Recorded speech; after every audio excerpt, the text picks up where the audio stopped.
Hoje à noite nós vamos olhar para os capítulos 10 e 11 do Apocalipse. Apocalipse 10 e 11. Abra sua Bíblia lá, por favor.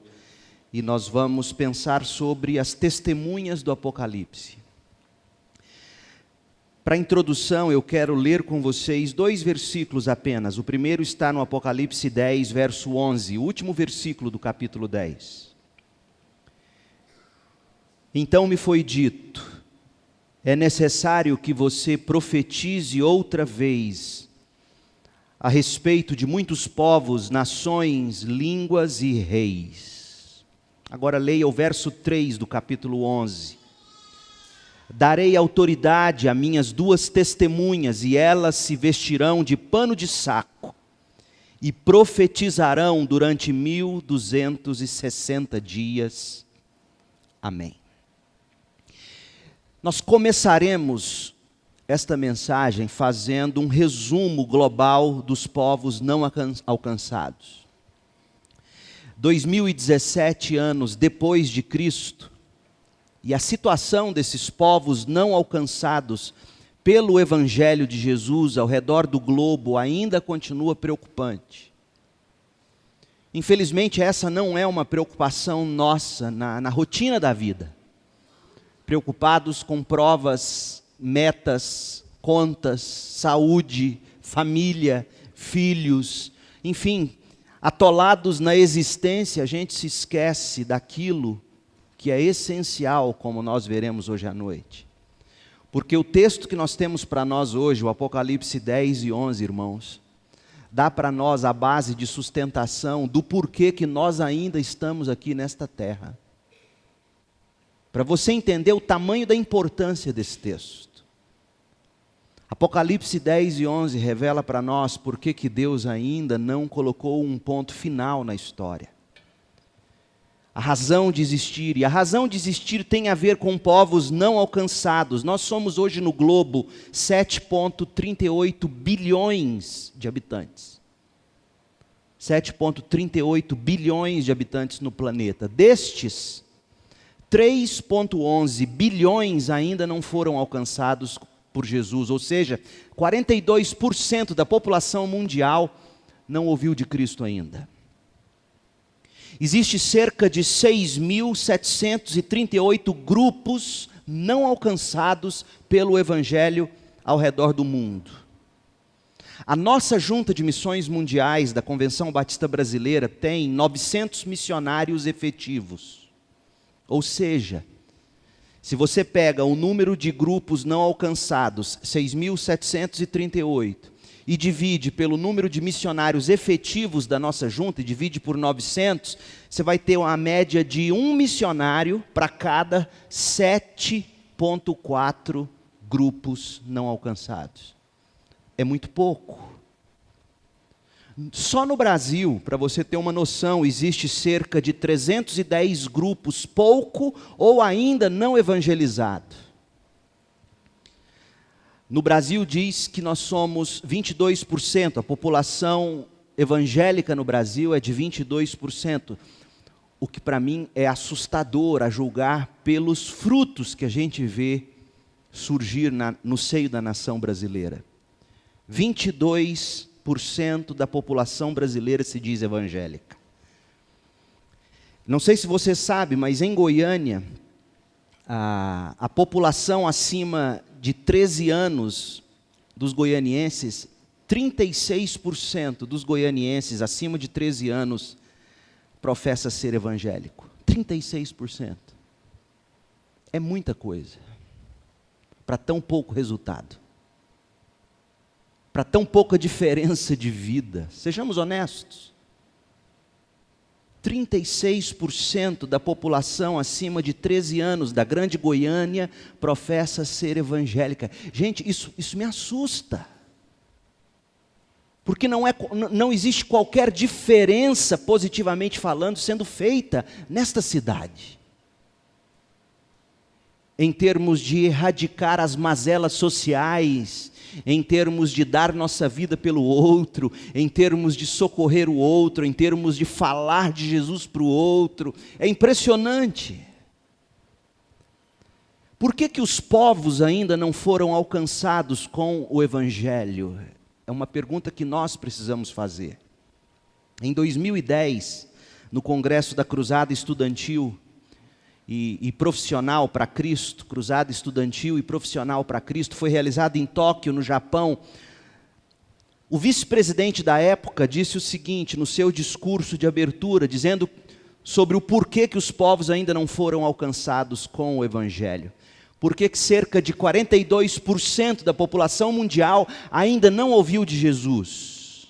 Ele responde dizendo, primeiro de tudo, esses povos estão em alguns dos lugares mais remotos e difíceis do planeta. É difícil de ser alcançados, de chegar lá. Existe oposição pesada por parte de radicais não cristãos. Então você imagina, o lugar é longe, é difícil, existem radicais não cristãos, e vem o terceiro motivo, as juntas missionárias, de duas uma, ou elas não têm missionários o bastante para mandar, ou elas não têm recursos para bancar os que querem ir. Falta gente, e quando não falta gente, falta recursos. Essa é a situação global dos povos não alcançados. A seara é grande, a seara é perigosa. Os que são enviados, eles vivem como ovelhas no meio de lobos. Os trabalhadores e os recursos são poucos, ou seja, muito pouco. São muito poucos aqueles que querem sair para levar o Evangelho. Muito poucos aqueles que sustentam a obra missionária evangélica. A gente precisa orar, meu povo. Jesus disse que nós precisaríamos orar, a seara é imensa, os trabalhadores são poucos, os recursos escassos. Eu fico extremamente feliz com a providência soberana de Deus. Se você prestou atenção, nós estamos no meio de uma campanha de missões, como igreja, como denominação. E nesta série de estudos sobre o Apocalipse, por isso que eu costumo dizer o seguinte, o pastor que prega a Bíblia, ele não precisa pôr carapuça e ele não precisa inventar temas. Porque no meio de uma campanha de missões mundiais, estudando o Apocalipse, Deus nos traz hoje aos capítulos 10 e 11 de Apocalipse, que tratam essencialmente da obra missionária. Nós batistas da Convenção Batista Brasileira, através da nossa junta missionária, anualmente a gente se empenha para levantar uma grande oferta que é somada aos recursos mensais do plano cooperativo, que as igrejas contribuem mensalmente.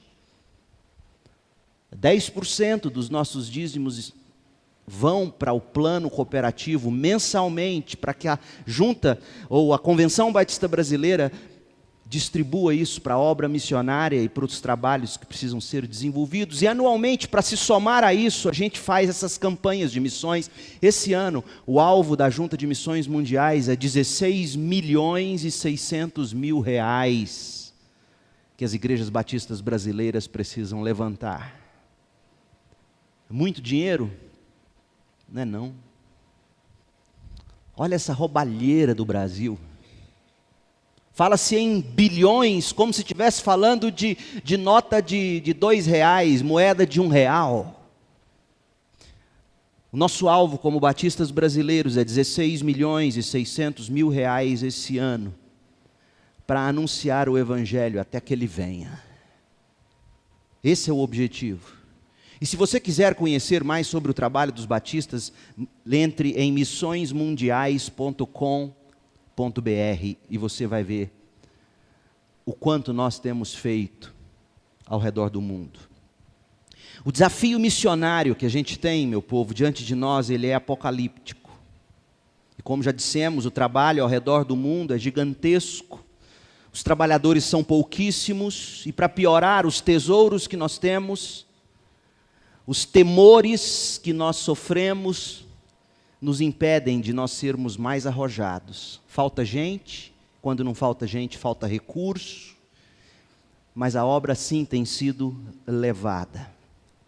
E o problema com tudo isso, o problema com o fato de que o mundo ainda não foi evangelizado como deveria, é que segundo Apocalipse 10 e 11, toda a nossa história está alicerçada sobre o desafio missionário da Igreja de Jesus Cristo.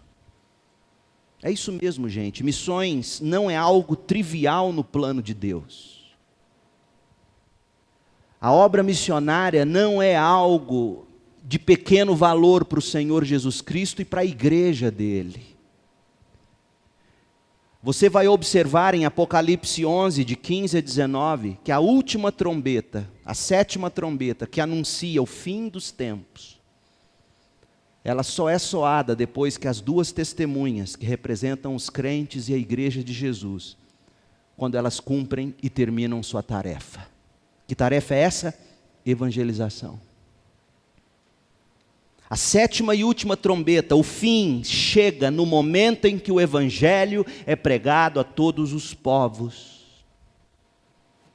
Então, para você ter uma noção de onde nós estamos no livro do Apocalipse, vocês se recordam que entre o 6º e o 7º selo que nós estudamos, Apocalipse 6, 7 e 8, houve um parêntese. O capítulo 7 é um parêntese que descreve que a multidão do Apocalipse, ou o povo de Deus, ele está em segurança, eles foram selados na testa, enquanto os planos de Deus estão em desenvolvimento pelo mundo. No decorrer da história, nesse período histórico em que a gente está vivendo entre a primeira vinda de Jesus e o seu retorno para buscar a igreja,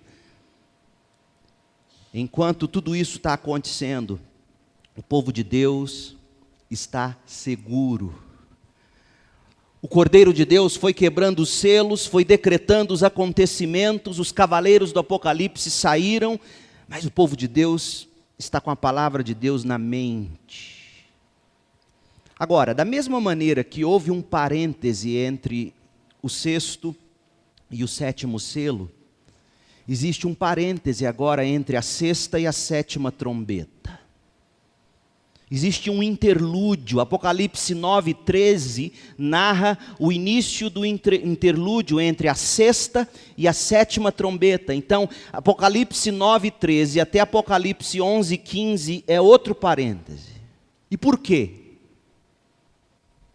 Entre o 6º e o 7º selo, entre Apocalipse 6:1 e 8:1, João revela como nós crentes somos privilegiados. Isso está lá em Apocalipse 7. A gente recebe livramento das tribulações, ou no meio das tribulações, a igreja militante entre a primeira e a segunda vinda de Jesus, ela segue com segurança, proclamando, ela está guardada nas mãos de Deus, ela está selada por Deus, é o que diz Apocalipse 7, versículo 4. Agora, por que Deus nos guarda nessa tribulação? Gente, é isso que a igreja de hoje, infelizmente, não tem conhecimento. Por que Jesus permanece fiel para com a igreja, para com seu povo, guardando esse povo, selando a mente desse povo, não permitindo que esse povo se extravie, se arrebente? Por que Deus faz isso? E a gente pensa que Deus faz isso tão somente para nós desfrutarmos de benesses aqui na terra. Gente, não é isso. A gente viu semana passada com as trombetas que o grande propósito de Deus ao longo dessa era da história, a era em que a gente vive, é nos tornar desconfortáveis nesse mundo. Nosso lugar não é aqui. Nós somos apenas refugiados nessa terra. E cada trombeta que é soada, e cada catástrofe natural, e cada tragédia, e cada mazela natural, é Deus dizendo: arrependa enquanto é tempo, e a coisa vai piorando, e o diabo e os seus anjos vão agindo com malignidade, de forma a influenciar tanto o ser humano, que o homem sem Cristo vai se tornando cada vez mais um diabo na forma de gente, como a gente viu em Apocalipse 9. Então por que Deus guarda o seu povo no meio de tanta tribulação? Qual é o objetivo? É o que a gente vê agora entre a 6ª e a 7ª trombeta. Entre Apocalipse 8:6 e 11:14. João está revelando aqui o desafio do povo de Deus Irmãos, o fim não virá, a sétima trombeta não vai soar, Apocalipse 11, 15 até o 19, a sétima trombeta não vai soar enquanto a igreja não cumprir a obra missionária. Sabe por que nós ainda estamos aqui? Porque nós ainda temos discípulos a fazer. Nós não estamos aqui brincando de tornar um mundo melhor, melhor habitável simplesmente, não. Nós estamos aqui clamando, venha o teu reino. Você acredita nisso, meu povo? Eu acho que não. Porque se a gente acreditasse nisso, nós viveríamos de uma forma totalmente diferente da forma como a gente vive. O juízo de Deus vem progressivamente sendo derramado sobre os ímpios. E as trombetas de Deus vêm soando, anunciando justiça, salvação, através das catástrofes, das tragédias, das opressões malignas, das guerras ao redor do globo. Mas a humanidade continua impenitente, foi isso que nós vimos em Apocalipse 9, 20 a 21. Leia de novo. Quanto mais Deus anuncia juízo, quanto mais Deus ceifa vidas com as tragédias e com as maldades humanas, e diz para os que ainda estão vivos, acordem, arrependam-se. Quanto mais Deus faz isso, mais a humanidade sem Cristo se endurece. Olha o Apocalipse 9, 20. Aqueles que não morreram dessas pragas, ainda se recusaram a arrepender-se de seus atos perversos, continuaram a adorar demônios e ídolos feitos de ouro, prata, bronze, pedra e madeira, ídolos que não podem ver, nem ouvir, nem andar, e não se arrependeram de seus assassinatos, sua feitiçaria, sua imoralidade sexual e seus roubos. É uma loucura o que está acontecendo. Deus tem derramado as taças da sua ira. Deus tem soado trombetas, e a humanidade, em vez de correr aos pés da cruz, e de se arrepender, e de se converter dos seus maus caminhos, e depositar fé em Jesus, ela se endurece, ela se torna pior, e ela blasfema contra Deus. E domingo passado eu não disse isso, mas hoje, deixe-me falar rapidamente. Engana-se quem pensa que o inferno é um lugar cheio de gente arrependida, que não se converteu enquanto teve tempo. No inferno não tem ninguém arrependido. No inferno tem um bando de gente crescendo em raiva contra Deus. Deus seria masoquista se Ele mantivesse uma multidão de pessoas no inferno. Ai, por que eu não arrependi antes? Por que Deus não me deu mais tempo? Ah, se eu tivesse uma segunda chance. Ah, e Deus, não te avisei. O inferno é um lugar de pessoas que crescem em ódio. No inferno não há amor. No inferno há ira, ódio, rancor, blasfêmia. Então Deus, além de proclamar justiça e salvação através das trombetas, através das catástrofes, então igreja, disse domingo e repito hoje, todas as vezes que você ouvir falar de uma catástrofe natural, ouça a trombeta anunciando o fim se aproxima, arrependa-se enquanto é tempo. Foi assim que Jesus ensinou a gente ler as tragédias, Lucas 13, de 1 a 5. Arrependem quando é tempo, porque senão acontecerá com você o mesmo que aconteceu com eles que já foram. Então, além de Deus anunciar justiça e salvação através das trombetas, Deus anuncia justiça e salvação através da igreja. É isso que está dito em Apocalipse 10 e 11. É a igreja interpretando os fatos para o mundo, é a igreja levando o evangelho, é a igreja anunciando o desafio apocalíptico que a gente recebeu, foi esse que lemos no início do culto. Vão e façam discípulos de todas as nações. Leia de novo Apocalipse 10, 11. Então me foi dito, é necessário que você profetize outra vez a respeito de muitos povos, nações, línguas e reis. Será que você não consegue ouvir aqui a grande comissão de Jesus? Sublinhe Apocalipse 10, 11 e escreva aí Mateus 28, 19 e 20. Isso aqui é a grande comissão. Apocalipse 10 e 11 está narrando para nós a batalha que a igreja enfrenta enquanto ela cumpre a grande comissão. É por isso que nós ainda estamos aqui. É por isso que a terceira grande tormenta ainda não veio. Por isso que a última das 7 trombetas não tocou, porque a igreja ainda não terminou sua tarefa. Leia de novo Apocalipse 11, 3. Darei autoridade a minhas 2 testemunhas. Você não está ouvindo Jesus dizer aqui, não? Toda autoridade me foi dada no céu e na terra. Vão e façam discípulos. Quem são essas 2 testemunhas? Nós veremos com um pouco mais de detalhes daqui a pouco. É a igreja, são os crentes. Foi dada autoridade às 2 testemunhas. O valente foi amarrado, diz Jesus em Lucas.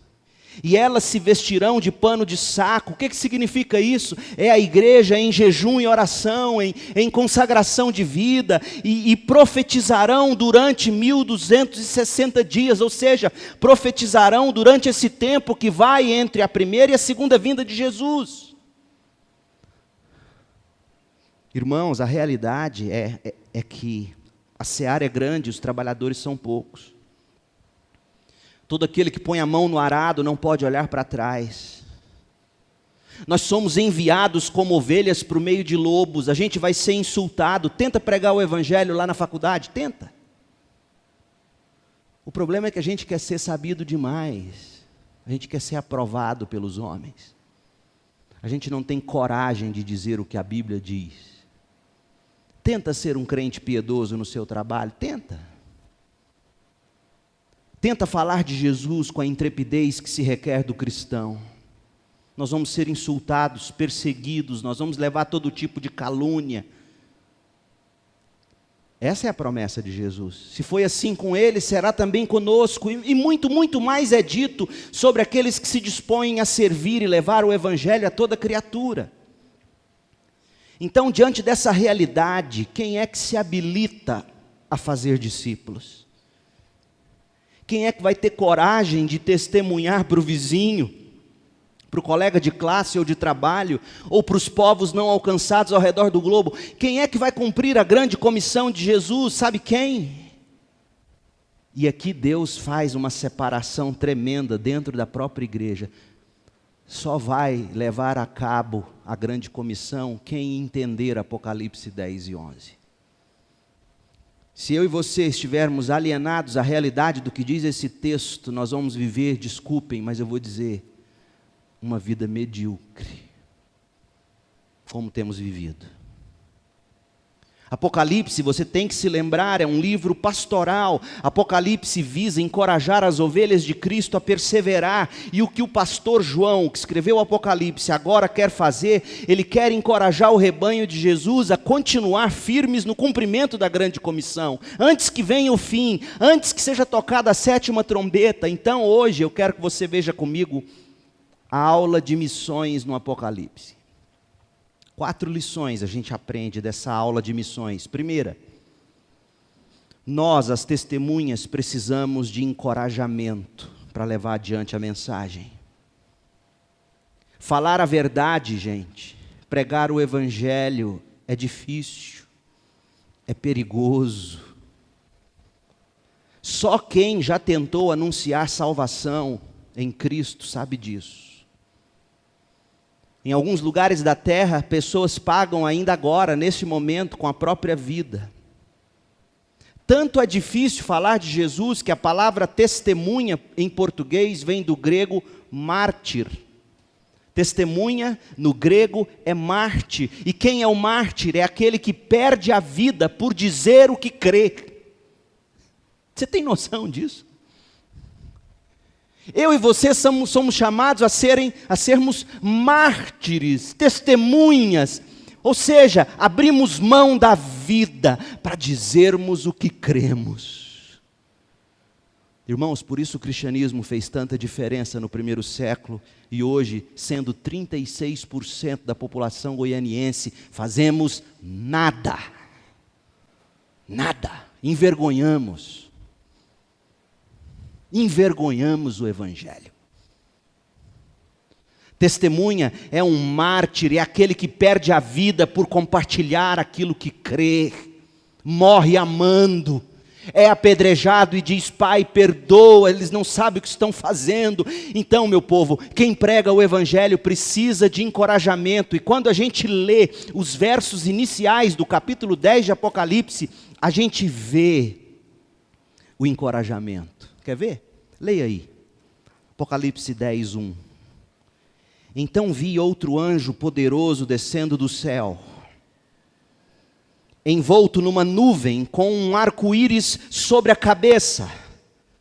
Seu rosto brilhava como o sol e seus pés eram como colunas de fogo. Que anjo poderoso é esse? Algumas pessoas acreditam que seja Jesus, mas creio que não seja Jesus.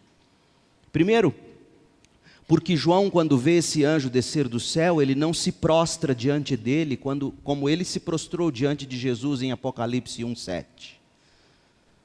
Segundo, em Apocalipse Jesus é muito bem identificado. Jesus é sempre bem distinguido. Então parece que esse anjo poderoso é o mesmo anjo de Apocalipse 5:2, que proclamou o seguinte: quem é digno de romper os selos e deste livro e abri-lo?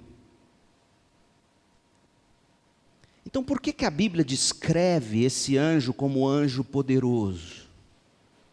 Por que a Bíblia faz questão de descrever esse anjo de uma forma que alguns chegam a pensar que é Jesus? Por quê? Porque a Bíblia quer que a gente entenda que esse anjo, esse enviado de Deus, não vem de outro lugar senão da presença do próprio Cristo sentado no trono. E ele vem com sinais de misericórdia, é como um arco-íris sobre a cabeça. Ele vem envolto numa nuvem para dizer: ele é celestial, o seu rosto brilha como o sol, os seus pés eram como colunas de fogo. Quem são os anjos? Quem são esses anjos poderosos que vêm da presença de Deus? É o que está dito em Hebreus 1:14. Os anjos são apenas servos, espíritos enviados para cuidar daqueles que herdarão a salvação, para cuidar de nós. Para cuidar de nós, para quê? John Piper diz que a oração não é um interfone para você pedir para a empregada trazer suco de laranja fresquinho na sala. Muita gente faz da oração um interfone, chamando o mordomo, a empregada, para trazer suco de laranja fresquinho. A oração é um rádio. Não sei se o nome é walkie-talkie. Sabe aquele rádio onde você, no meio da guerra, sendo bombardeado de todos os lados, bombas caindo ao seu redor, companheiros de luta morrendo, mortos já do seu lado, e aí você pelo rádio chama o general: Senhor Jesus, mande reforços. Isso é oração.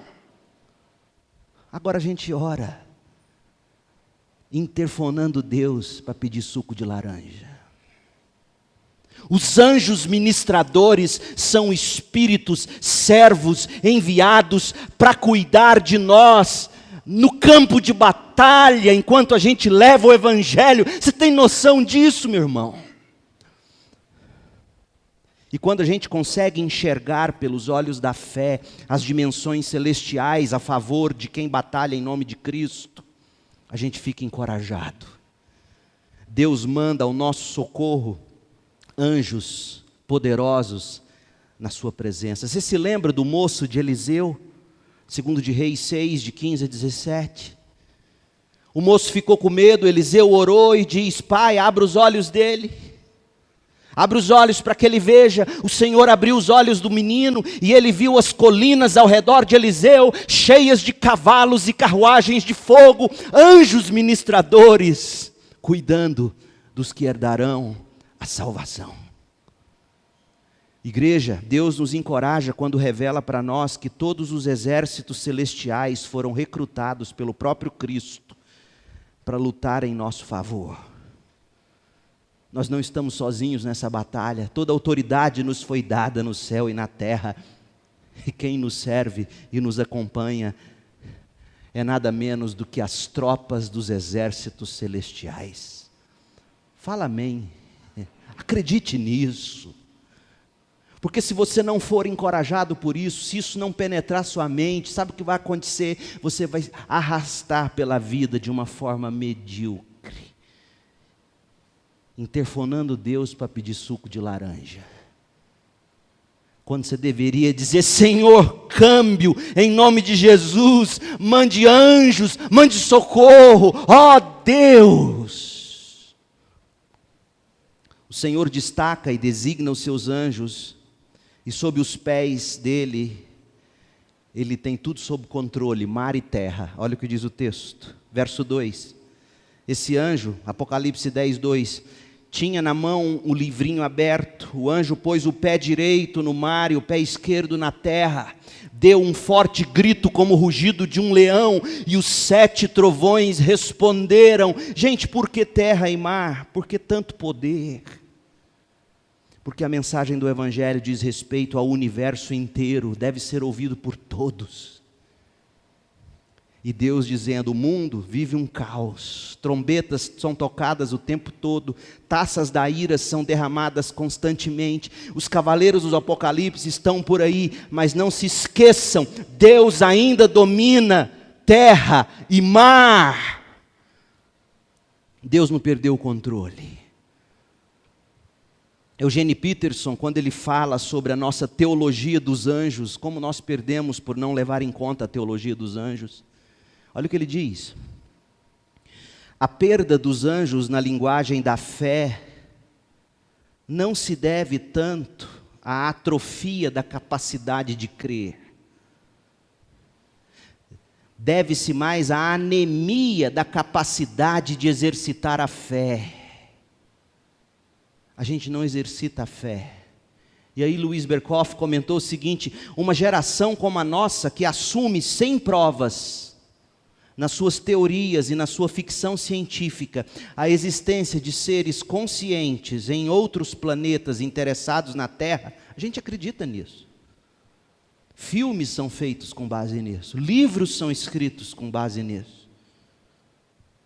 Uma geração inteira que acredita em seres conscientes noutros planetas que se interessam pela Terra. Essa geração não teria a menor dificuldade em acreditar em anjos se tivessem fé e exercitassem a fé em Cristo Jesus, que cuida dos seus. Então a gente precisa se encorajar, pois essa visão dos anjos cuidadores ou anjos ministradores enviados por Deus não é para ficar limpando a nossa babinha.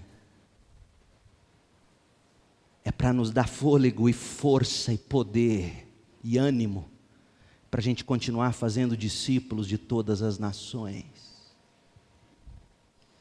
Sabe por que muito pouco disso é experimentado por nós? E muito disso é experimentado por quem está lá na linha de frente, nos campos missionários? Primeiro porque a gente não está levando bomba de lado nenhum. A gente faz questão de ser aprovado pelos homens. A gente quer ter reputação dos homens. E Deus, como não divide glória com ninguém. Segundo, que a gente não pede o socorro para coisa devida. O que a gente pede como quem não sabe orar, para gastar nos nossos prazeres. Então o encorajamento vem dessa visão celestial. Segundo lugar, as testemunhas do Apocalipse precisam de ensinamento. Apocalipse 10, de 4 a 7. Quando se trata de falar de Jesus, irmãos, duas coisas nos atrapalham. O temor pelo que a gente pode sofrer. A gente teme ser criticado, perseguido, maltratado, prejudicado. Por outro lado, a gente teme também os questionamentos, as indagações, as dúvidas que as pessoas vão lançar sobre nós. Eu ouvi uma pessoa dizendo essa semana no RD, no relacionamento discipulador, que ela vem desenvolvendo, dizendo: pastor, como é difícil, a pessoa me bombardeia com perguntas. E é mesmo.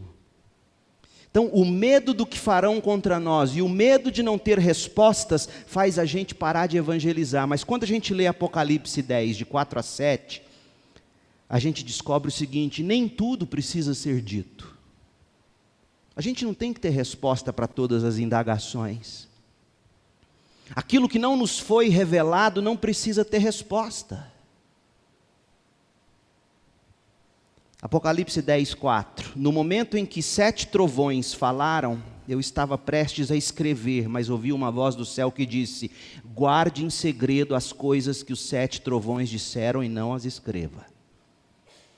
O que seria isso? Talvez coisas sobre o juízo de Deus. Para que ficar alarmando as pessoas? Não escreva. Para que falar de coisas que não vão trazer esperança, só desespero? Não escreva. Não diga, não entre por essas discussões sem fim. Corte a conversa. João, não escreva o que você ouviu os trovões falarem. Então o anjo que vi, verso 5, em pé sobre o mar e sobre a terra, levantou a mão direita para o céu. Jurou em nome daquele que vive para todo sempre, jurou em nome de Jesus, outra evidência de por que esse anjo não é Jesus. E jurou em nome daquele que vive para todo sempre, que criou os céus, a terra, o mar e tudo que neles há. Não haverá mais demora, disse ele. Quando o 7º anjo tocar sua trombeta, o plano que Deus manteve em segredo se cumprirá, conforme ele anunciou a seus servos os profetas. Além de corajosos, na hora de testemunhar, sabe o que a gente precisa ser, gente? Comedido.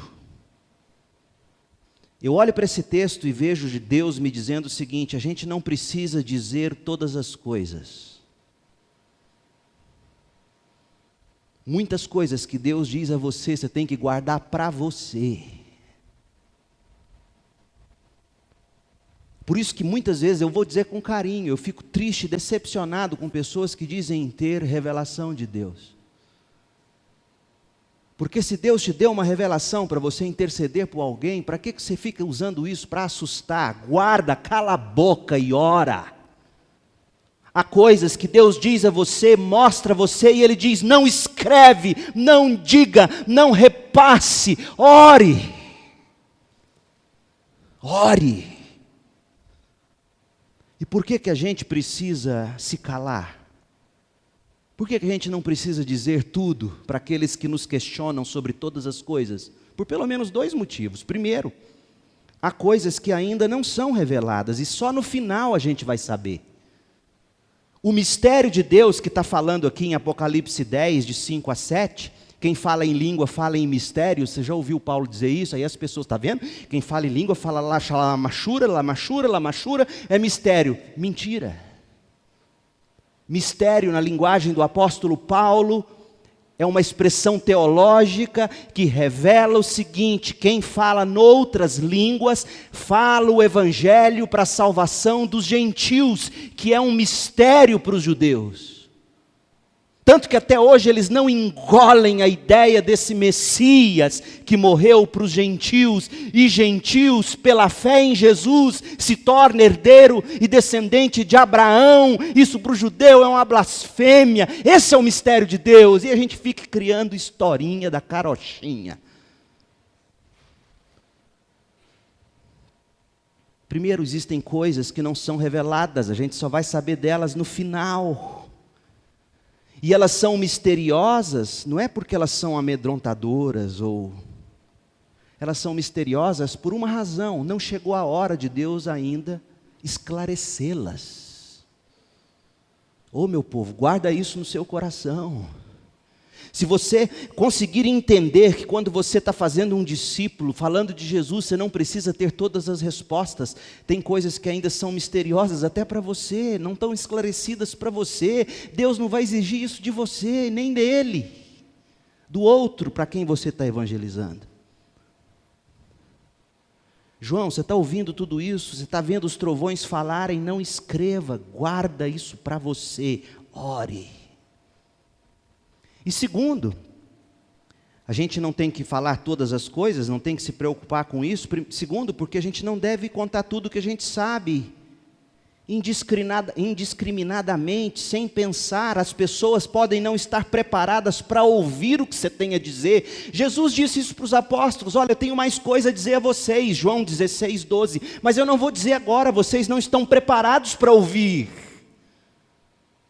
Mas a gente quer descarregar um caminhão de coisas sobre os outros. A gente quer resolver num passe de mágica. A gente fala mais do que cabe na boca. Meu povo, o povo de Deus precisa aprender a ser tardio para falar, meu povo. Cala a boca, João, não escreve o que você está vendo. Calma, João. As pessoas não estão preparadas para ouvir isso. Você não tem que sair dizendo tudo indiscriminadamente. É muito bom se a gente soubesse que na hora de testemunhar, o princípio de Eclesiastes também é válido. Tem tempo de calar e tem tempo de falar, Eclesiastes 3:7. Perca o argumento, mas não perca a pessoa. Perca o argumento, mas não perca a pessoa. João foi proibido de dizer uma coisa. João foi proibido de dizer o que os 7 trovões falaram, mas ele recebeu ordem para dizer outra coisa, que é o que está no verso 8 a 11. Que lição isso é para nós? E sabe qual é a lição que eu tiro disso? A gente precisa se contentar com o livro, porque o que João vai dizer nos versos 8 a 11... é o que está no livro, é o que está no Evangelho. A gente tem que se contentar com o que o Evangelho diz, com a simplicidade do Evangelho, que é escândalo para as pessoas. Você não tem que inventar, você não tem que filosofar, você não tem que psicologizar, você não tem que sociologizar. Não, você tem que falar a mensagem nua e crua, com temor e tremor, sob risco de ser taxado de estúpido, de inocente, de caipira, de fundamentalista. Mas e daí? Falaram isso do nosso mestre.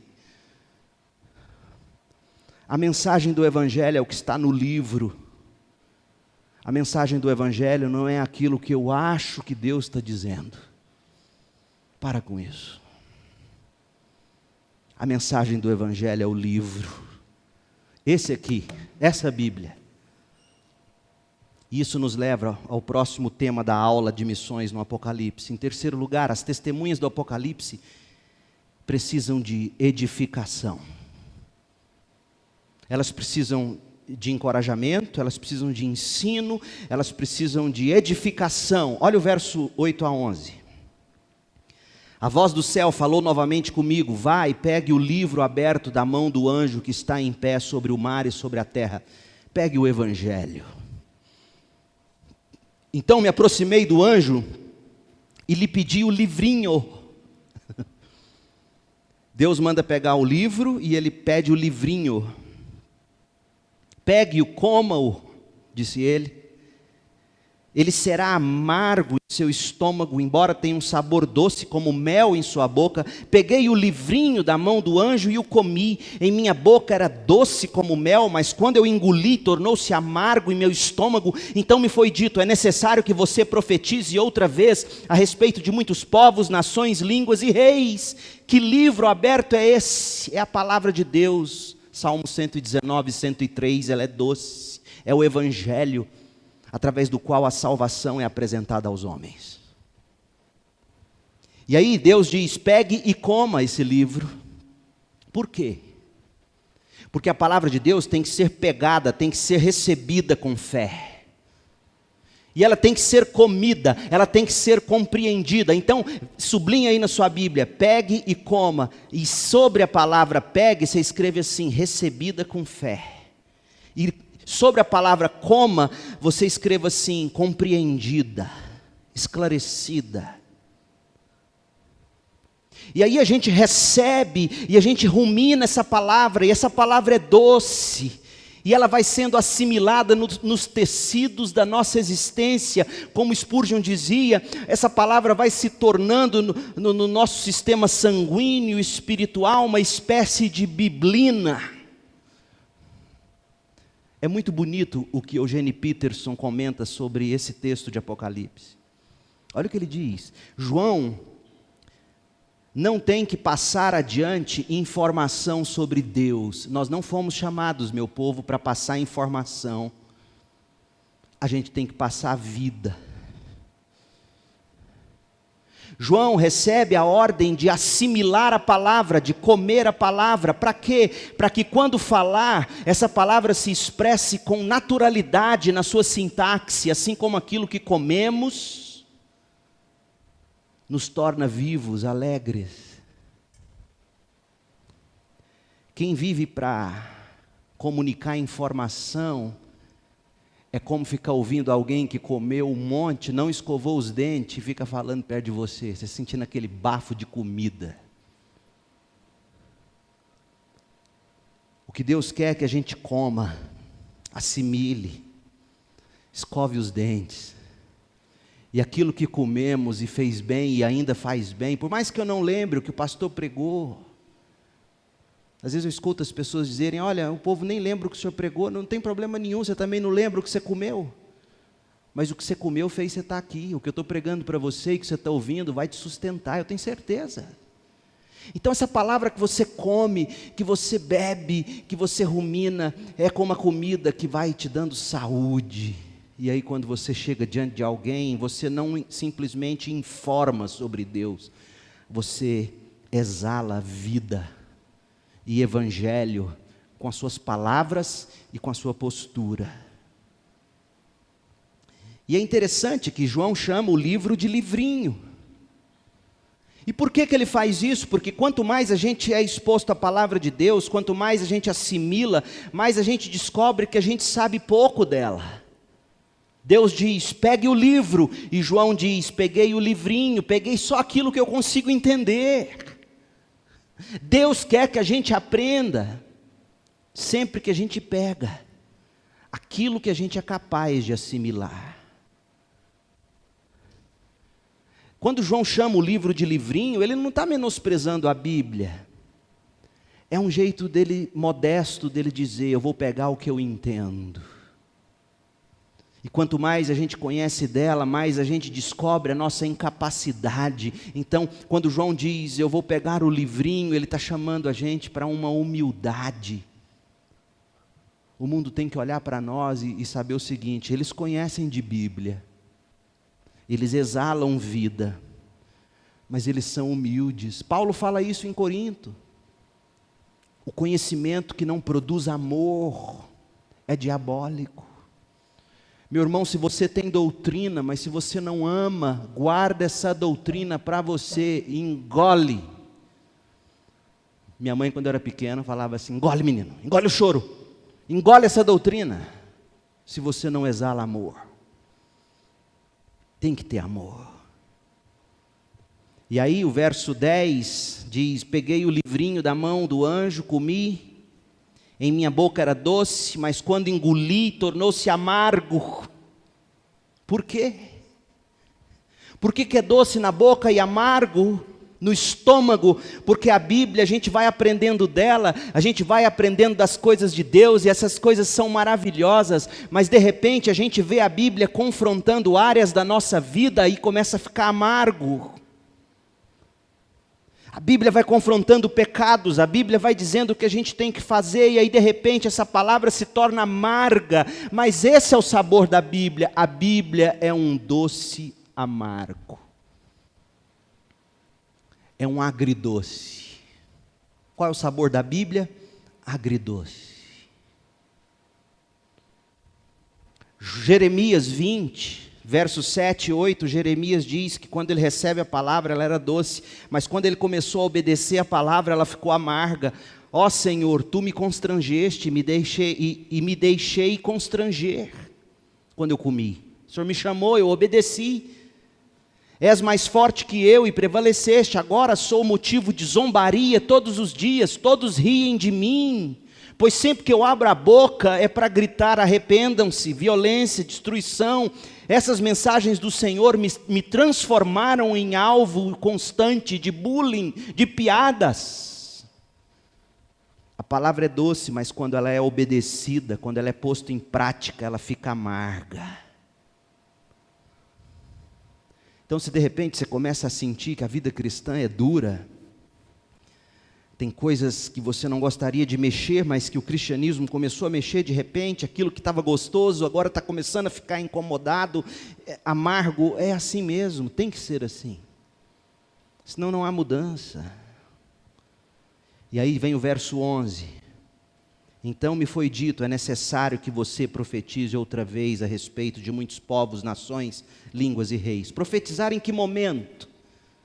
Depois de ter comido, depois de ter assimilado, depois da palavra ter me confrontado, depois dela ter saído desse estágio de somente doçura e ter atingido o estágio também de amargor, de confrontação. E geralmente quando Deus começa a confrontar a gente, sabe o que a gente faz? A gente para. A gente só quer servir a Deus enquanto a Bíblia está no sabor doce. Mas na hora que Deus começa a arrochar, quando a coisa fica amarga no estômago, a gente pede licença por justa causa. E diz, Senhor, eu vou resolver esse amargor primeiro. Aí Deus diz, você não entendeu nada. Eu não dou férias para quem está em processo de santificação. Esses que começaram a sentir o sabor amargo, é os que têm que profetizar outra vez para os povos, nações, línguas e reis. Então não há aposentadoria no serviço do testemunho. O que Deus quer é que a gente se edifique, que a gente saboreie o doce da palavra, que a gente engula o amargo. E com humildade Ele espera que a gente pregue de novo e de novo. E vem a última lição. As testemunhas do Apocalipse precisam de esperança. É o capítulo 11. Encorajamento, ensino, edificação e esperança. João aqui no capítulo 11, ele vê 3 cenas. E essas 3 cenas é para encher o coração de esperança. Primeira cena, Deus cerca o seu povo para proteger o povo. Olha o que diz o texto, depois disso, Apocalipse 11:1, recebi uma vara de medir, e me foi dito, vá e tire as medidas do templo de Deus e do altar, e conte o número de adoradores. Essa medida é para dizer, eu conheço os meus, eles estão debaixo do meu cuidado. João, eu quero que você meça, para você entender o seguinte, eu sei cada um dos que são meus. Eu os cerco, eu os protejo. O templo de Deus, o altar de Deus é a verdadeira igreja. Só que o joio que está no meio da igreja, esses, embora visivelmente pertençam à igreja, eles não são crentes. E o que vai acontecer com eles? Eles vão ser queimados. Olha o verso 2. Mas não meça o pátio exterior, porque ele foi entregue às nações. Elas vão pisar a cidade santa durante 42 meses. Vão pisar a igreja. O mundo vai pisar na gente. Mas sabe por que Deus faz isso? Para separar entre nós joio de trigo. Irmãos, é isso que Deus vai fazer e já faz. Os crentes verdadeiros e os falsificados, os dois são perseguidos. Só que serão enganados os crentes falsos. E esses serão queimados e destruídos. Da mesma forma que os gentios pisaram Jerusalém no ano 70 depois de Cristo, a igreja vai ser pisada. E aí sabe o que Jesus diz para essa igreja? Lucas 12:4. Meus amigos, não tenham medo daqueles que matam o corpo. Veja que Jesus admite a hipótese de que alguns morrerão. Não tenham medo daqueles que matam o corpo. Depois disso, nada mais podem lhes fazer. O máximo que eles vão fazer é matar você. Mas eu lhes direi a quem vocês têm que temer. Temam a Deus, que tem o poder de matar o corpo e lançar a alma no inferno. Quem tem que temer é o joio. O joio tem que ter medo. Porque quando morrerem, serão lançados no inferno. O que João está dizendo para nós, e o que ele quer que a gente tenha como encorajamento, é o seguinte, a perseguição vem, ela é necessária, os sofrimentos caem sobre crentes, justos e injustos, mas Deus tem em nós, o seu povo, medido, muito bem guardado. Outra coisa, Deus enche o seu povo de poder para testemunhar. Olha a próxima visão. O poder de 2 testemunhas. Conforme Lucas 10:1, Jesus mandou de 2 a 2, testemunho de 2 pessoas tem crédito. E aí ele diz assim no verso 3 de Apocalipse 11, darei autoridade às minhas 2 testemunhas, e elas se vestirão de pano de saco e profetizarão durante 1260 dias. É o poder do testemunho da igreja. A igreja tem autoridade para testemunhar. E de onde vem essa autoridade? Vem do Espírito. Olha o verso seguinte: a essas 2 testemunhas são dadas 2 oliveiras. Oliveira é de onde vem o azeite. Essa é a imagem de Zacarias 4, que diz que não é pela força nem pelo poder, mas é pelo Espírito. E essas 2 testemunhas são as 2 oliveiras, ou seja, fonte do poder do Espírito. E os 2 candelabros que estão diante do Senhor de toda a terra. A igreja brilha no poder do Espírito enquanto ela testemunha. E Jesus quer que a gente encha o coração de esperança. Então é o poder do testemunho de 2 pessoas, é o poder do Espírito, é o poder da palavra. Olha o verso 5. Se alguém tentar fazer o mal a você, da boca lhe sairá fogo e consumirá seus inimigos. Ou seja, o juízo que a gente pronuncia quando a gente anuncia o Evangelho, mais cedo ou mais tarde cairá sobre aqueles que não se arrependem. E assim deve morrer quem tentar lhes fazer mal. Elas têm poder para fechar o céu, suas palavras, a fim de que não chova durante o tempo que profetizarem. Ou seja, a palavra de Deus tem poder, e a profecia aqui é a profecia da exposição da Bíblia, o ensino do Evangelho. Quem não recebe, quem não se converte, quem não aceita, no final receberá juízo. E aí o verso 6 fala do poder da oração do justo. E tem poder para transformar água em sangue, para ferir a terra com pragas de toda espécie, quantas vezes desejarem. Veja que já no início do verso 6, o que João está fazendo referência aqui, poder para fechar o céu. Quem fechou o céu contra a chuva? Elias, quando Elias orou. E aí vem falar dessas imagens do Mar Vermelho, Moisés falando em nome de Deus. Então João está dizendo, igreja, você precisa buscar encorajamento. Na oração, Deus enche o seu povo de poder, com a palavra, com a oração, no Espírito, e quando vocês se portam para anunciar. E aí vem a terceira visão encorajadora. Deus não vai deixar que a igreja seja exterminada. O mundo vai batalhar contra a igreja. À medida em que o fim se aproxima, quando a tarefa da igreja estiver praticamente acabada, o mundo anticristão vai fazer de tudo. O verso 7 de Apocalipse fala da besta que vem do abismo, o anticristo. O mundo cristão, anticristão agindo contra a igreja. Vão sobrar poucos crentes sobre a terra, Lucas 18:8. O mundo vai humilhar a igreja, o mundo vai escarnecer da memória dos mártires da fé, eles vão celebrar a própria ruína, mas será por pouco tempo. Olha o que diz o texto. O mundo contra a igreja, verso 7. Quando tiverem concluído o seu testemunho, concluído o testemunho de quem? Da igreja, as 2 testemunhas. Veja que o diabo, a besta que vem do abismo, o anticristo, ele só vai ter poder pleno, vamos dizer assim, ainda assim sob o controle de Deus, quando Deus tiver dito assim, as minhas testemunhas primeiro, a minha igreja primeiro, vai salvar todas as minhas ovelhas. É muito bom ver Deus tendo soberania sobre tudo isso.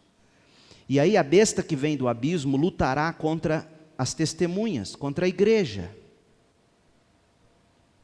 Ela as vencerá e as matará. A besta vai vencer, vai matar.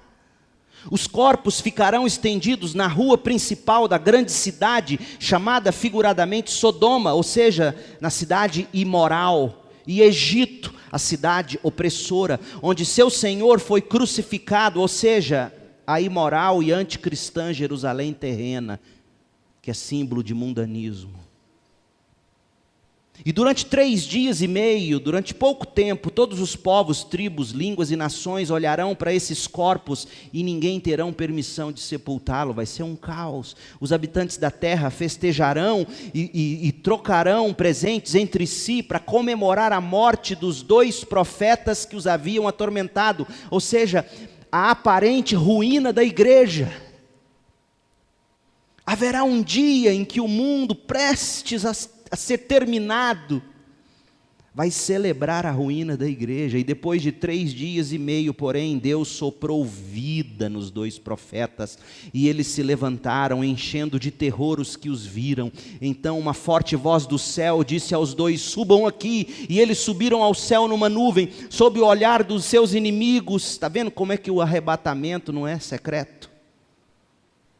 Os inimigos estão vendo a igreja cegando.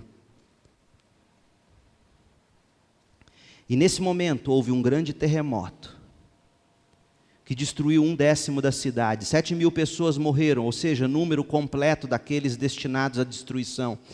E as que restaram ficaram aterrorizadas e deram glória ao Deus do céu. Não é conversão aqui, é terror. O segundo terror passou, mas logo vem o terceiro. E qual é o terceiro? A 7ª trombeta anunciando o fim. Gente, o povo de Deus sempre tem como encher o coração de esperança. E quais são as 3 visões aqui que enchem o coração do crente de esperança? Deus cerca e protege o povo. Deus dá poder para o povo para testemunhar. E Deus não deixa a igreja perecer. As portas do inferno não prevalecem contra ela. E aí o texto termina cantando. Note que quando vem a 7ª e última trombeta, o mundo em desespero, porque vislumbra o fim, mas a igreja celebra. Veja comigo esse final. O 7º anjo, verso 15, tocou sua trombeta. E fortes vozes gritaram no céu: o reino do mundo se tornou de nosso Senhor e de seu Cristo, e Ele reinará para todo sempre. Os 24 anciãos que estavam sentados em seus tronos diante de Deus se prostraram com o rosto em terra e o adoraram, dizendo: nós te agradecemos, Senhor Deus, o Todo-Poderoso, que és e que eras, pois agora assumiste teu grande poder e começaste a reinar. As nações se enfureceram, mas agora chegou o tempo da tua ira sobre elas.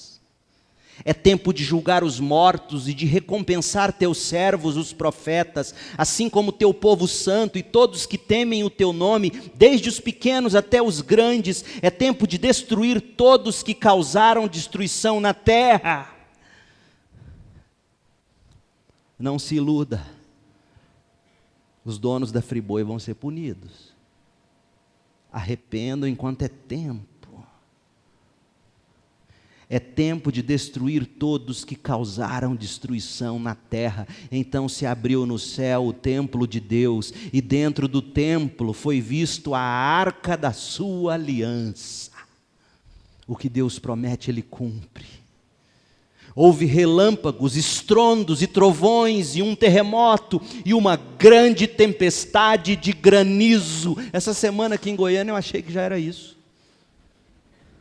Meu Jesus, eu e o Mateus Baiano no carro, indo buscar uma televisão, e aquele negócio caía, e essa geração, né, adora filmar, e ele filmando, e eu falei: segura o para-brisa, moço, vai rachar aqui tudo, e ele lá filmando, dando risada. Então se abriu no céu o templo de Deus, e dentro do templo foi vista a arca de sua aliança. Houve relâmpagos, estrondos e trovões, um terremoto e uma grande tempestade de granizo. Ou seja, Deus cumpriu sua aliança. O povo de Deus chegou ao céu. E o convite agora é para a gente cantar. Irmãos, o mundo precisa de testemunhas. Nós somos essas testemunhas. A igreja é. O mundo precisa, a família precisa, as casas precisam, os vizinhos precisam, o seu trabalho precisa. E Deus ainda não pôs um fim em tudo isso, porque Ele quer que você testemunhe. Então o que o Apocalipse 10 e 11 está dizendo para essas testemunhas é o seguinte: Busque encorajamento, busque ensinamento, busque edificação, busque esperança e seja uma testemunha de Cristo até que Ele venha. Até que Ele venha. Feche seus olhos.